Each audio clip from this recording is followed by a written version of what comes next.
Ces événements créent des changements dans nos vies. Ils nous bousculent, ils viennent d'un coup, on ne s'y attend pas. Et ça mène à plein de nouvelles choses. Ça crée des grands changements dans nos vies. Ça les bouleverse et ça redonne une direction à la vie. Dans les rencontres que j'ai eues après mon accident, j'ai eu plein de déjeuners, j'ai bien mangé. Un de ces déjeuners, c'était avec Édouard.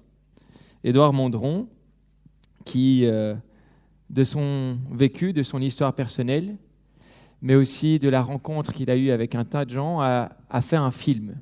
Ce film parle de l'histoire de 15 personnes qui ont vécu un événement majeur dans leur vie qui a redirigé leur direction et le sens qu'ils donnaient à leur vie.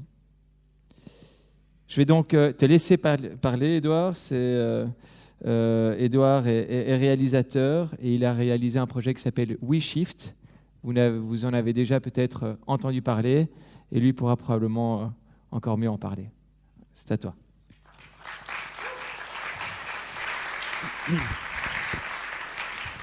Merci. Ok, super. Bonsoir. C'est important de commencer par bonsoir. En fait, quand Guillaume m'a proposé d'être ici ce soir, d'abord j'étais très content de pouvoir participer à cet événement. Je ne m'attendais pas à ce qu'il y ait autant de monde. C'est une belle surprise. Et puis, il m'a dit, ça va être sur la vie, l'amour et l'espoir.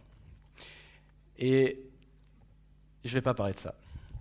Je vais parler du temps. Parce que grâce à l'opportunité que tu m'as donnée ce soir, tu m'as fait réfléchir énormément sur le temps. Et c'est une question majeure qui aujourd'hui nous touche tous les jours. Alors, j'ai commencé par bonsoir, et comme j'aime bien la symbolique des choses, je vais recommencer par bonsoir, mais diviser le terme. Pourquoi est-ce qu'en fait l'homme se dit tous les jours, régulièrement, un bonjour, un bon anniversaire, un bonsoir? Il a tendance à toujours vouloir conceptualiser des choses, et notamment ici on parle du temps. Donc, il a tendance à vouloir conceptualiser un moment. Et donc là, on a un adjectif qui définit un terme pour parler d'un moment qu'on va partager avec une personne. Et disons qu'en croisant un regard et quand on dit bonsoir, on espère que la personne en face va pouvoir passer une bonne soirée. Donc pourquoi finalement, à vouloir diviser tout ça, on ne parle pas du moment? Donc je vous souhaite d'abord un bon moment. Pourquoi est-ce que ça m'a fait réfléchir à ça? C'est que en parlant du temps, je me suis rendu compte de deux points de vue. Après, je parle juste ici, c'est mon unique vérité. J'imagine que tout le monde a des points de vue différents dans la salle. Et d'un point de vue matériel, l'homme a toujours voulu organiser, maîtriser son temps pour finalement gérer son espace-temps, mais ça c'est une autre conférence, et finalement pour contrôler sa vie. Donc un rendez-vous pris ici à 8h30 du soir permet de nous faciliter à ce qu'on puisse partager un moment ensemble. Mais cette réalité n'est déjà plus la même lorsqu'on est à Londres au même moment. Il est 7h30. Donc, il y avait déjà d'un point de vue matériel quelque chose qui coinçait au niveau du temps, et puis après je me suis renseigné sur... j'ai cherché dans mes réflexions farfouilles qu'il y a le point de vue humain aussi, donc le point de vue personnel et éventuellement spirituel, où le temps est totalement variable à travers toutes nos expériences ici. Il peut être très long ou très court, et on le dit souvent. Quand on passe un moment extraordinaire à faire ce qu'on veut, soit dans une activité intense, soit simplement en peignant, on arrive à se dire « c'était trop court ». Et inversement, quand on s'ennuie, et je pense qu'il y a un gros problème dans notre société actuelle, quand les gens s'ennuient dans ce qui normalement est leur passion, c'est-à-dire leur travail, non pas au sens labeur du terme, mais d'enthousiasme, les gens se disent « ah, c'est tellement long, vivement le week-end ».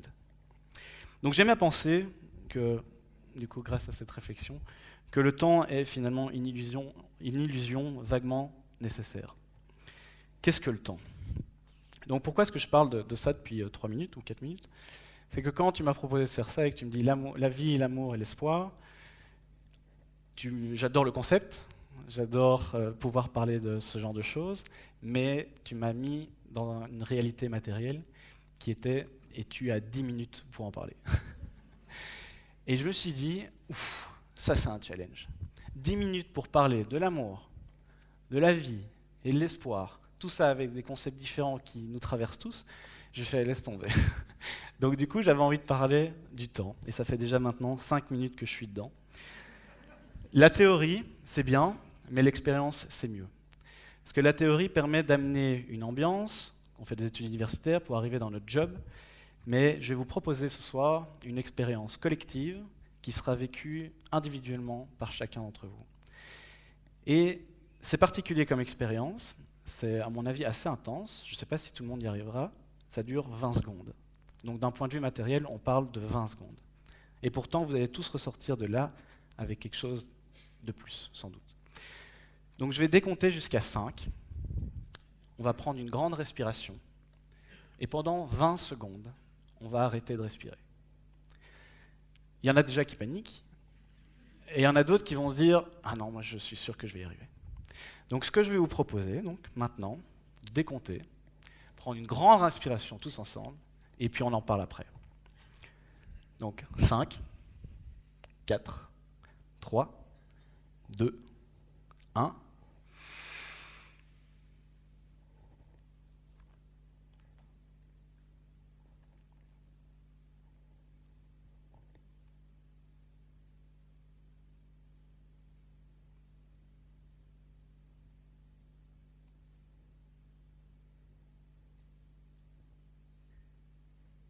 T'as perdu. Voilà. Qu'est-ce qui s'est passé pendant 20 secondes ? 20 secondes, hein, sérieusement. Qu'est-ce que c'est que 20 secondes dans une vie ?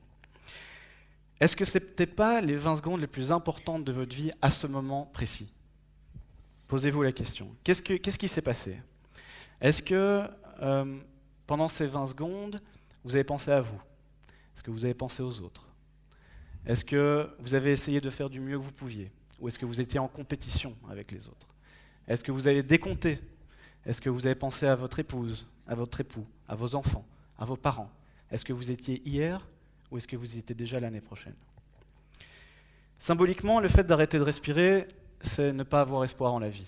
Parce que la première chose qu'on vient faire sur Terre, si on en est entre guillemets en conscience, mais je pense que les enfants sont beaucoup plus en conscience qu'on ne peut l'imaginer, la première chose active qu'on fait, c'est de crier et c'est de respirer. C'est essentiel à la vie, humaine en tout cas. Et la symbolique de respirer est forte parce que c'est un moment extraordinaire à ce moment-là. Et puis, à travers le temps, on respire, ça devient un mécanisme et puis sans doute une habitude. Et c'est là où je veux en venir. C'est qu'en fait, les habitudes transforment ces moments en inconscience. Et elles nous font passer parfois à côté de moments aussi extraordinaires que le simple fait de respirer. Pourquoi est-ce que je parle de ça ? C'est qu'en fait, souvent, transformer nos habitudes, qu'elles soient positives ou qu'elles soient négatives, peu importe, passe par une prise de conscience, un changement, et ce que j'appelle depuis 1 an et demi un shift. Et je vais brièvement en parler pour introduire le prochain intervenant, c'est Guibert, qui aujourd'hui est une pièce maîtresse dans ma vie. Merci de partager une partie de réalité. On ne vit pas ensemble, mais en tout cas, je pense souvent à toi. Et dans la conception de mon projet de WeShift, que tu as brièvement introduit, Guibert a été un premier guide. Et puis, j'ai réfléchi, je me suis remis en question, pour ensuite, finalement, arriver en septembre et octobre à faire un tournage à travers l'Europe, pendant 40 jours, du jour où tout a changé dans la vie des gens. Parce que ça demande du courage de se regarder en face et de se dire « je ne suis pas heureux, je n'ai pas foi en la vie, je ne suis pas dans l'amour et je n'ai pas espoir ». Remettre en question nos habitudes, c'est le projet du WeShift et je pense que Guibert pourra mieux l'exprimer après la minute de présentation que je fais à travers mon site internet. Merci.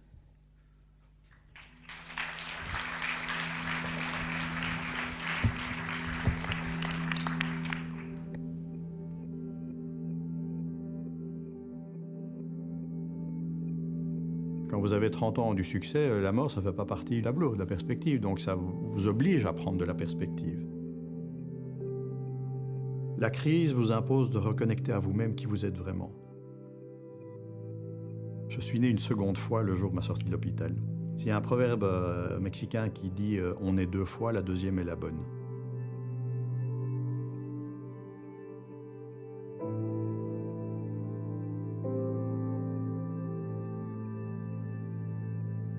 Je suis Guy Bedel-Marmol et mon shift a été un accident de santé qui m'a amené à un autre niveau de conscience.